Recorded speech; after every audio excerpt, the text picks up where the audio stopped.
This is the Kremlin, citadel of Russian communism. Looking at Russia, we might see it as a country to be studied, as we study other nations of the world.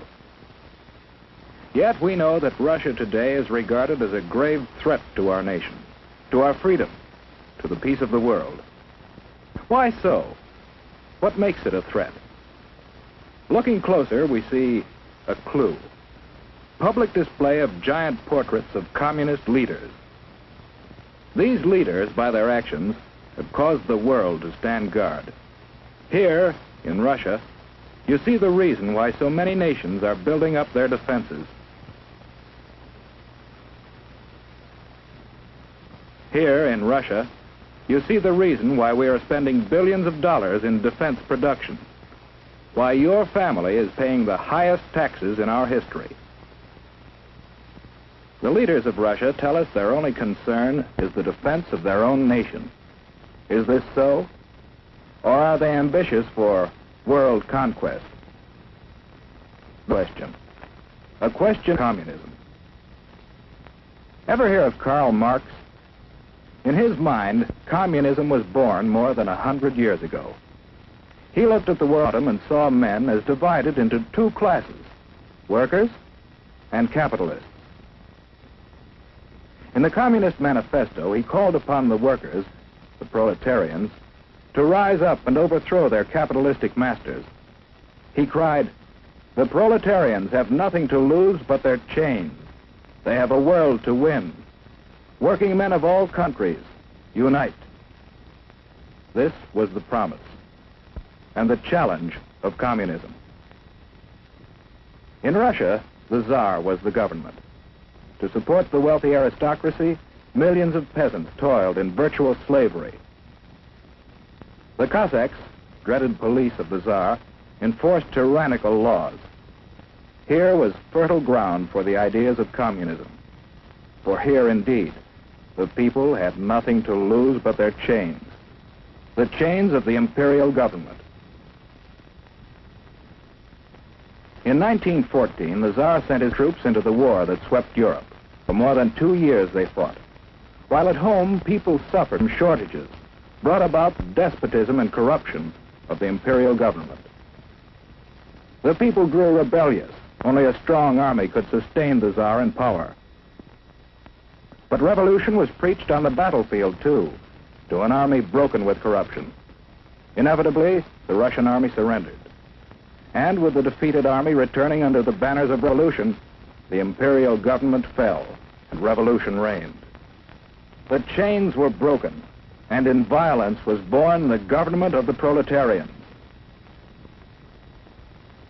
But a government needs leaders. Ever hear of Nikolai Lenin?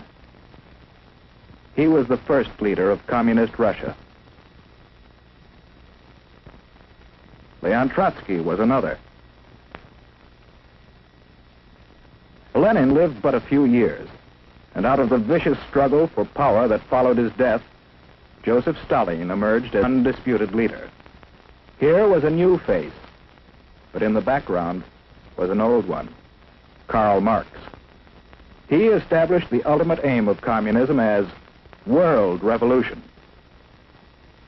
And the rulers of communist Russia, while firmly establishing their authority at home, created an international organization to stir up revolution throughout the world. Communism was on the march. Stalin was in the Kremlin. But what of the people? The proletarians who had fought to win a new world. Their new world might look promising, but although the land had been taken away from the capitalists, the workers didn't get it. Under communism, virtually everything belongs to the state. The individual has little right to own property or to plan his own life. He's told where to work with his employer. Little freedom to leave his job or seek a better one. Whereas we believe, and our religions teach, that the individual is all important, communism denies religion and debases the individual to a part of the vast machine that powers the state. Children are taken early and molded to fit the machine. Here is no search for truth, The government writes the textbooks, and the children are taught to accept communism and their fate without question. The Kremlin runs all elections, and the outcome is always the same. If anyone dares to disagree, he's given a speedy trial without benefit of jury. Such traitors may be immediately executed or sent off to prison. The proletarians have nothing to but their chains. They have a world to win. Although the people of Russia gained little, the rulers gained mightily in power. They built up a giant war machine, looking forward to the day when their flag would fly over the entire world. Then came the rise of Nazi Germany, another power bent on world conquest. The two nations joined forces, and Russia, believing itself safe from aggression, launched an invasion of Finland and other neighboring nations. For the first time, the world learned that the communists were no longer waiting for world revolution, but were now resorting to outright military aggression to extend their power. After the Nazis turned on their former allies, we supplied Russia with immense quantities of military equipment to wage war against our common foe. And how did Russia come out of the war? In 1917, at the time of the revolution, Russia was already a land of vast area. Soon after the end of World War II, Russia had occupied many new territories, bringing additional millions of people under communist control, and serving notice that Soviet Russia was now a world power to be reckoned with. United with Russia in war, we strove to preserve that unity in peace. We helped organize the United Nations, in which the nations of the world have mutually pledged to cooperate in fostering world peace and progress. Andrei Gromyko signed for Russia. But in the first post-war Italian elections, the communists created disorder in an attempt to gain control of the government. Once more, the world was reminded that basic in the idea of communism is the plan of world revolution, and that Russian communism has stepped beyond that plan to achieve world domination through aggression. In Indochina and Malaya, communist aggression has incited rebellion against established government. In France, communist aggression has fomented strikes against essential industries in attempts to discredit the free government. In Iran, the communists have incited rioting and have preached hatred and distrust of the Western nations. In Eastern Germany, they have openly opposed the West. In China, the communists have established their own puppet government. In Korea, communist aggression has come into actual combat with forces of the United Nations.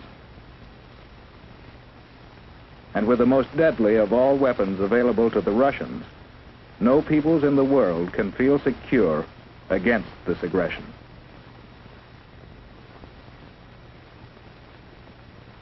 How are we meeting this challenge? Yes, one way is by helping the free world fight starvation and poverty and suffering, conditions that pave the way for communist infiltration. We are also supplying equipment for the free nations to develop their own resources and raise their living standards. Another way we are meeting the challenge is by military alliance with some of the other free nations for mutual aid in opposing direct communist aggression. And we are building up our own military defense. But do these preparations mean that we have abandoned hope for peace? No. In the United Nations, we are continually seeking a workable plan for living in peace with communist Russia. We want peace, but we do not want this. We believe in freedom. Freedom, born of the conviction that every person is a child of God and is therefore of supreme worth. For these people, for ourselves, for everyone. We want freedom, not tyranny.